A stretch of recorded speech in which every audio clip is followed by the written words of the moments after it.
Bueno, yo creo que la historia de las ideas y la cultura, de las cuales ya se han publicado 4 tomos, el primero estuvo centrado en la figura de Lastarria.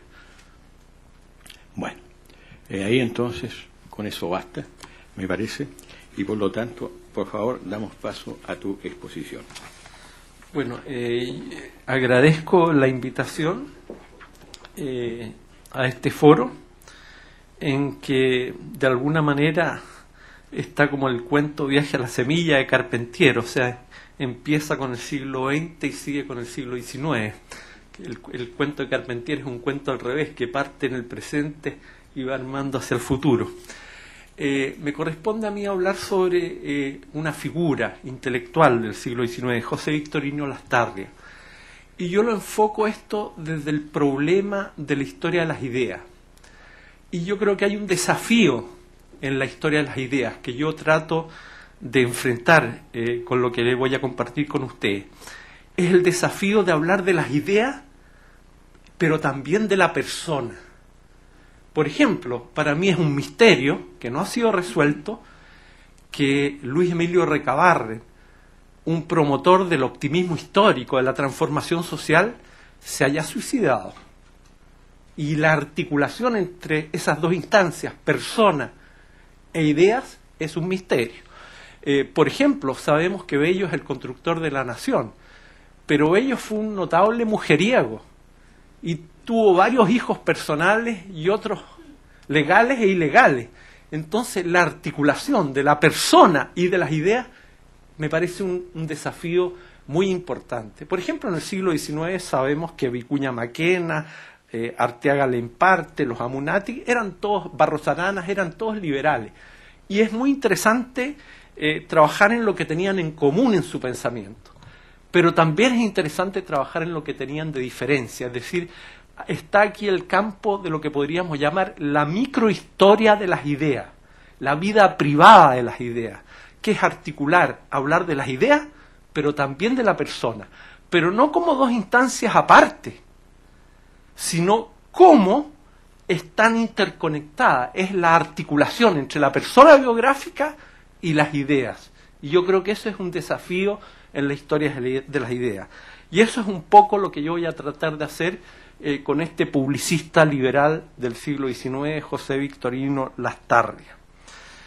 En 1888, es decir, el año que muere Lastarria, que nació en 1817, un cronista, a pocos meses de morir Lastarria, dice que él había sido durante toda su vida un liberal por convicción y también por temperamento.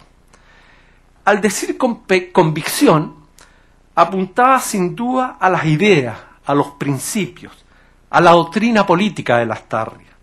Y en efecto, desde que en 1836 Lastarria se inicia como profesor a los 19 años, hasta 1888, en que muere, su actividad literaria, pedagógica, parlamentaria y diplomática estará siempre orientada por la causa liberal. Tal vez el rasgo distintivo en su caso haya sido la vehemencia con que durante toda su vida difundió esos principios.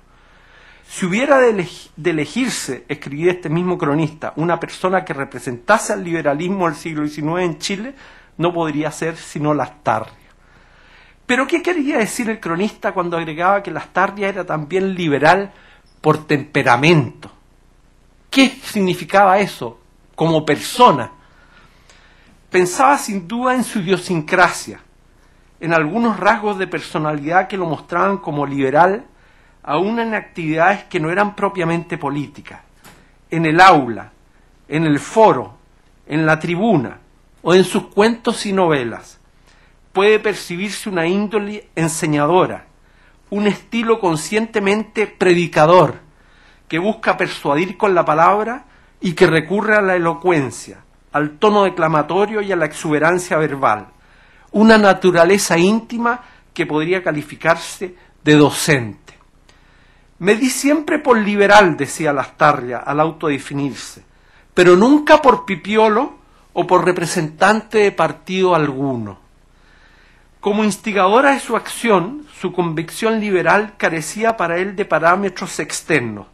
Era más bien una causa individual, recelosa del proselitismo, una causa moldeada en su propia conciencia, una causa absoluta e ideal. Los credos, pensaba Lastarria, hay que mantenerlos incontaminados. En 1880, casi al final de sus días, poco antes de su muerte, fustigaba todavía las concesiones doctrinarias, la política que él llamaba, comillas, de la madre rusa, de esa madre que sorprendía en las estepas por una manada de lobos, fue arrojando a sus pequeños hijos uno tras otro, tratando inútilmente de saciar a los lobos, hasta que cayó ella misma devorada. Esa es la política, escribe Lastarria, de los sacrificios inútiles. No debemos abandonar nunca la lógica y la integridad de las doctrinas. Las reformas a medias, incompletas, truncas, comprometen y desprestigian más de lo que sirven. La clave de este estilo intelectual intransigente parece estar en algunos aspectos psicosociales de su biografía. El padre de José Victorino Lastarria, después de retirarse del ejército, se estableció en Rancagua, donde un incendio consumió su negocio y sus ahorros. Cuando Lastarria llega a Santiago, es un estudiante pobre, cuya familia carece de recursos y no figura entre el vecindario decente de la época. En una sociedad jerarquizada, en la que las familias de la aristocracia terrateniente acumulaban poder e influencias, ello representaba una considerable desventaja. El memorialista José Sapiola recuerda que en Santiago algunas escuelas estaban divididas en dos secciones, no por el grado de rendimiento ni por la clase de estudio, sino por la categoría social a la que pertenecía el niño. Los más distinguidos, dice Sapiola, ocupaban los dos lados del salón más próximos al maestro, que tenía su asiento en la testera. A un muchacho de provincia que llegaba a un mundo estamentado y que carecía de respaldo social, solo le quedaba para afirmar su individualidad un camino, el estudio. Del joven rancagüino de Lastarria podría decirse lo mismo que en Martín Rivas se dice del protagonista. Comilla, después del día siguiente a su llegada a Santiago, principió Martín sus tareas con el empeño del joven que vive convencido de que el estudio es la única base de un porvenir feliz, cuando la suerte le ha negado la riqueza. Cierre comillas. Así parece haberlo hecho Lastarria, que fue, recordemos, por sus dotes intelectuales, el alumno de mayor renombre de José Joaquín de Mora, el liberal español, en el Liceo de Chile, y más tarde de Andrés Bello en el Instituto Nacional y en sus lecciones particulares. Hay que señalar que la educación tenía entonces un marcado carácter público. En los periódicos se publicaba cada trimestre un informe sobre el estado y el progreso de los alumnos, lo que indica lo escaso que eran los alumnos, ¿no es cierto? Se anunciaban el inicio y el término de las actividades, se publicaban los resultados completos de los exámenes, señalando no solo a los alumnos más destacados, sino también a los mediocres y a los malos. Considerando pues la situación de Lastarria y el carácter de la sociedad de la época, sobresalir intelectualmente e identificarse con la formación liberal que reside de Mora y en parte también de Bello, representaba para él una necesidad vital, una posibilidad de afirmarse y de trascender su origen. Un documento de 1839, escrito a los 21 años por Lastarria y que permaneció inédito hasta la década de 1940, constituye un claro indicio de lo que decimos. Lastarria consigna allí los datos de su formación desde el momento que ingresa al Liceo de Chile. Da detalle de los cursos que siguió, el día exacto que rindió tal o cual examen y que entró o salió de tal o cual establecimiento. Incluye también los datos de su graduación forense como abogado en 1836 y su nombramiento como profesor de legislación universal en 1837 y como profesor de Derecho de Gente y Geografía en 1938. Resulta curioso que recuerde con tanta exactitud la fecha de los exámenes rendidos hace ya más de una década, cuando él hizo este documento. Resulta también curioso el propósito del escrito. Parece ser un recuento íntimo en que revisa lo logrado en 21 años, un documento de reafirmación vital. Esto es lo que he llegado a ser y lo que soy. Un documento significativo por la precisión con que rememora sus estudios y también porque excluye casi todo lo que no esté directa o indirectamente vinculado a su formación liberal. De estos papeles inéditos, que así se llama el documento que se rescató de Lastarria, también reveladora la lista que compila en noviembre de 1838 de lo que llama él los libros que poseo. En derecho incluye a Vigno, Campomanes, Filangieri, en filosofía a Constant, a Bentham, a Montesquieu, a Rousseau, etc. Puras obras de filiación ilustrada y liberal. En total 263 volúmenes, 118 de derecho y 145 de literatura. Casi todos los textos literarios son la novela histórica de Walter Scott, la mayoría. El inventario resulta elocuente por los títulos y por el modo en que está concebido. Frente a cada obra, Lastarria coloca su precio exacto, lo que le costó el libro, y a alguno lo que le costó conseguirlo. Al indicar con tanta precisión su valor, está también valorizándose a sí mismo. Esos libros están integrados a su ser, son extensiones de su cuerpo que le ayudan a confrontar un medio social poco ventajoso.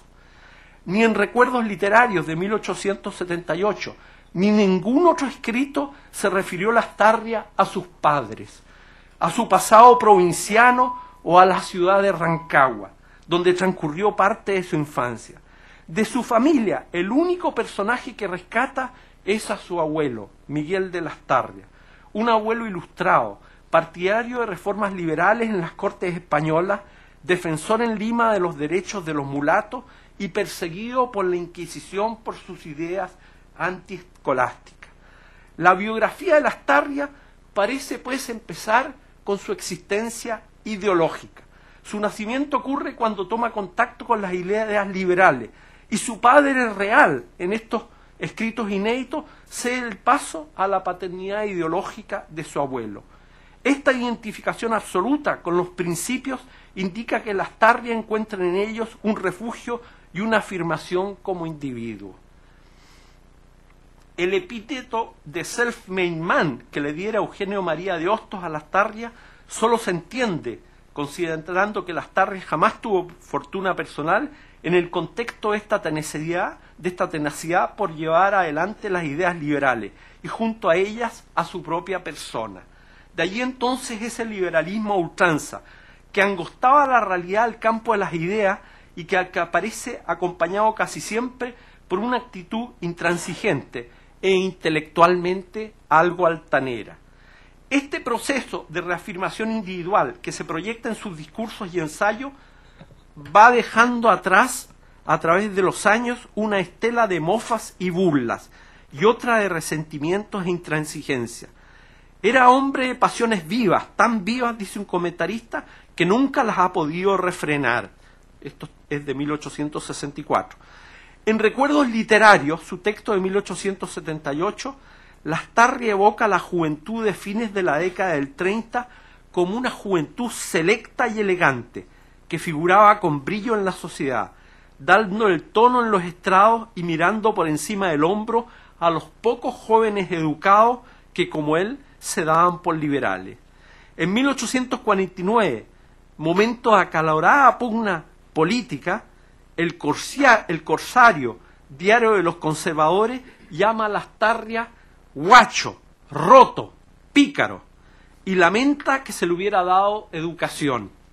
Y en 1850, otro periódico lo pinta en versos satíricos como un pobretón malnacido, que por ser algo se desvive, como un predicador de libertades y como un chuchi fastidioso. Lastarria, por su parte, en carta a un amigo íntimo, confiesa que no es patriotismo, ni ambición, ni vanidad lo que lo mueve, es solo odio. Se trata entonces de un fenómeno de afirmación individual, pero incrustado en un proceso más amplio de afirmación social. En este sentido, Lastarria representa, como lo deja entrever en 1844, los intereses de los todavía incipientes sectores medios.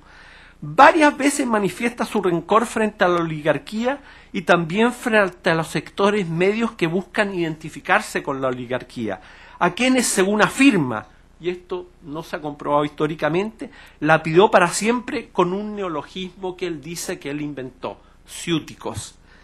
Ya maduro, el mismo Lastarria advierte que su susceptibilidad vidriosa tenía razones biográficos sociales. Tuve que luchar, dice en 1887, con el ridículo y la difamación, y fui desde el principio burlón para evitar el ridículo violento, para suprimir la difamación. De aquí la susceptibilidad, el excesivo amor propio, el mal genio que me atribuyen, y que en general no han sido en mí naturales, sino obra del cálculo y la premeditación. Esto lo dice y lo escribe el propio Lastarria. A la luz de la idiosincrasia liberal de Lastarria debe entenderse, pues, su estrategia selectiva, lo que a lo largo de su vida elige y lo que desecha, lo que recuerda y aquello que prefiere, en cambio, olvidar. Su soberbia doctrinaria está vinculada a una marginalidad social que tiene como correlato un tema recurrente en su obra ficticia, el tema del proscrito. Proscritos son los protagonistas de su intento de novela histórica El mendigo de 1843, de su alegato social El manuscrito del diablo de 1849, de su primera novela extensa Don Guillermo de 1860 y de su ensayo de novela naturalista Diario de una loca de 1875. En todas estas obras los protagonistas son personajes marginados o perseguidos por un mundo en que priman los valores antiliberales. La intransigencia liberal de Lastarria lo predispone, por otra parte, a un liberalismo que hace hincapié en el desarrollo del individuo y en el carácter absoluto de la libertad, más bien que en el aspecto económico del liberalismo o en la democratización efectiva de la sociedad. Son poquísimas páginas que en sus obras tan abarcadoras dedica Lastarria al tema de la economía. De hecho, Courcelles-Senior, que fue un economista francés liberal que estuvo en Chile, Lastarria casi no dice absolutamente nada de él y de su obra. Al ubicar al gobierno de Portales en las antípodas del liberalismo, Lastarria asume una perspectiva que lo lleva a combatir apasionadamente la política de aquellos que, como Portales, concentran su esfuerzo en el fomento de los intereses materiales y económicos, en desmedro de la libertad y de los fines espirituales de la vida. Además de incidir en su desinterés por la economía, esta perspectiva lo inclina a concebir en su obra ensayística la reforma ideológica, la transformación de la conciencia como previa a la reforma económica e incluso política. Hacia 1838, un año después de la muerte de Portales, Lastarria hace un recuerdo de su patrimonio ideológico, como señalábamos antes, signo de que considera ya cumplida su etapa de formación. Ese año sus convicciones lo llevan a concebir un plan que habrá de orientarlo durante toda su vida y que puede sin vacilación adjetivarse de liberal e ilustrado. El plan consiste, según sus propias palabras, en combatir los viejos elementos de nuestra civilización del siglo XVI para abrir campo a los de la regeneración social y política, lo que debe conducirnos al gran fin, decía Lastarria, de la emancipación del espíritu y con ella de la posesión completa de la libertad, es decir, de los derechos civiles. En 1868, Lastarria, dando una visión retrospectiva de la producción de sus últimos 30 años, hace referencia explícita a este plan que había pensado 30 años antes. Consistió, decía este plan, en atacar el pasado y preparar la regeneración en las ideas, en el sentimiento y en las costumbres. Era un plan de guerra contra el poderoso espíritu que el sistema colonial inspiró a nuestra sociedad. Pretendíamos reaccionar contra todo nuestro pasado social y político y fundar en nuevos intereses y en nuevas ideas nuestra futura civilización. Hasta aquí lo que decía Lastarria. Por las dimensiones de la tarea propuesta, el plan es indicio que Lastarria se identifica con ese tipo de escritor creado por el siglo XIX que se ve a sí mismo como conciencia intelectual del país.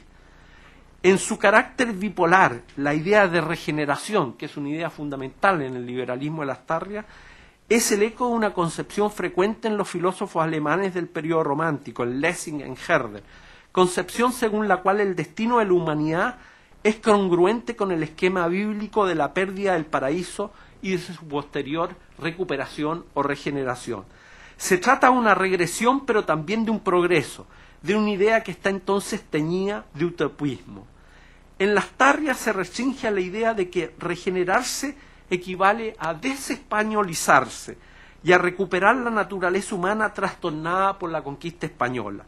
Especialmente en sus primeros ensayos históricos, la historia es para Lastarria un fenómeno dual. Concibe por una parte la evolución histórica como naturaleza, como desarrollo regulado por una racionalidad inmanente, separada del hombre. La ley del progreso, explica en sus investigaciones históricas de 1844, es ley de la naturaleza. Desde esta perspectiva, la colonización española fue una empresa contra natura y la independencia el momento en que la naturaleza ultrajada empieza a recobrar su dignidad envilecida. Pero el desarrollo natural de la sociedad, que debía culminar en la democracia republicana, no basta. La historia tiene también otra dimensión. Se necesita, dice Lastarria, el apoyo de la Ilustración, del espíritu, para que así la tarea de la regeneración, en que está todo aún por hacer, pueda llevarse a cabo. El plan de 1838 busca, pues, reformar la conciencia y reeducar el espíritu, como punto de partida para reformar las instituciones en un sentido liberal. Es un plan de evolución de la conciencia y que requiere, por ende, de todos los medios posibles. Había tenido, explicaba Lastarria en 1888, que hacerme historiador de dos civilizaciones, una que caduca y otra que se levanta, porque se necesitaba mostrar la deformidad, la incongruencia de la primera con la segunda. Había tenido que hacerme literato para auxiliarme en este propósito con todas las formas del arte. Había tenido, en fin, que hacerme publicista para trazar la nueva senda, para enseñar y hacer triunfar los principios democráticos. Obras políticas y literarias, grandes y pequeñas, francas o disfrazadas, insolentes o humildes, didácticas o de frulería, todo era bueno, siendo oportuno y consagrado al gran propósito.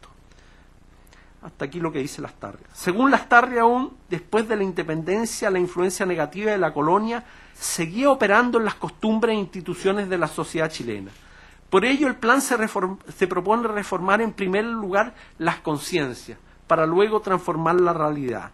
Desde esta perspectiva, lo sustantivo para Lastarria es la emancipación de la conciencia, y lo adjetivo, la literatura, la historia, la prensa, el derecho, etc. Se trata también, sin embargo, de actividades interdependientes, puesto que según la ley de la unidad del progreso social, en que Lastarria creía ciegamente, es imposible que no se opere un progreso o rechazo en la emancipación sin que este cambio trascienda en un progreso o rechazo análogo en las diversas actividades e instituciones. No es un plan directamente literario el suyo, aunque incluye sí una concepción utilitaria de la literatura. Para Lastarria, la literatura no es sólo la expresión imaginaria, sino toda la expresión escrita, toda actividad intelectual que tenga un fin edificante, que difunda el ideario liberal y que tienda a transformar los residuos de la mentalidad de la colonia en una nueva conciencia nacional. En 1868, el publicista se concibe a sí mismo como un soldado que ha tenido que batallar solo para llevar adelante las aspiraciones planteadas en su plan de 1838. A esta batalla hay que vincular también la vehemencia con que Lastarria promovió instituciones literarias y de todo tipo, como la Sociedad de 1842, o el Círculo de Amigos de las Letras en 1859 y 1869, o la Academia de las Bellas Letras de 1873. El plan es un medio para transformar la sociedad desde una perspectiva que Lastarria considera justa y que responde objetivamente a la necesidad de superar elementos precapitalistas y premodernos, y a la vez un mecanismo para lograr el reconocimiento personal que percibe que persigue este llamado chuchi fastidioso.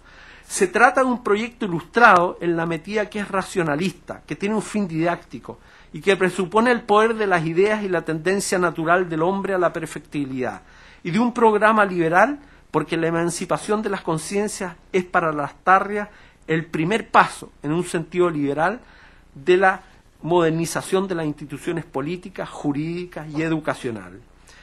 Teniendo en cuenta lo que el propio Lastarria señala sobre su plan, podría tal vez pensarse que su obra completa, sus relatos, sus cuadros de costumbre, sus novelas, sus memorias literarias, sus ensayos históricos, sus textos de jurisprudencia, sus folletos políticos, sus discursos parlamentarios, todo lo cual alcanza cerca de 20 volúmenes en sus obras completas, es un conglomerado de cañerías por las cuales desde el depósito de su conciencia e intransigencia liberal fluiría un mismo líquido.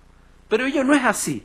Esta visión implicaría suponer que el liberalismo de Lastarria fue una ideología monolítica, siempre igual a sí misma y aislada del desarrollo histórico y del desarrollo de las ideas en Chile.